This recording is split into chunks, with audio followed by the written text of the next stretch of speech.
Hello guys ल यो चाहिँ सुवर्णपुरबाट लगभग 1-2 किलोमिटर भित्र आउनुपर्छ हैन यो ताल हेर्नलाई हैन।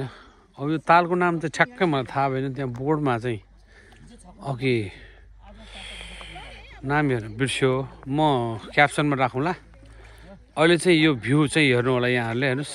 आहा, यो चाहिँ हाम्रो पर्सा जङ्गलपट्टि पर्यो।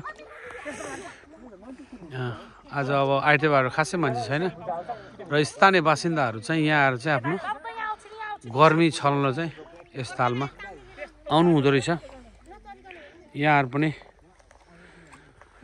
काठमाडौँ, पोखरा, वीरगञ्ज र यस पर्सा जिल्ला भन्दा फरक ठाउँ, फरक परिवेश र फरक भूभागबाट आउनुभयो भने एकचोटि यो तालमा चाहिँ आउनु होला।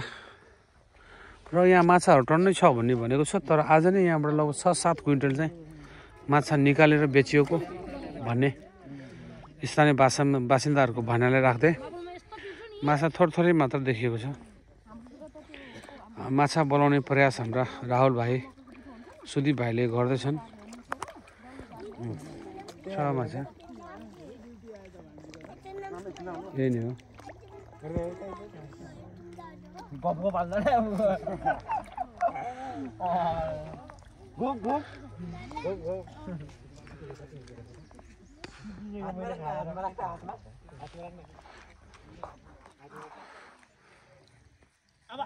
मुजा नि हात मुन्छ ए पागल ढुङ्गा भने के आउले अलि यसरी भित्र खा त सबै उड्छ त के भनेको तैले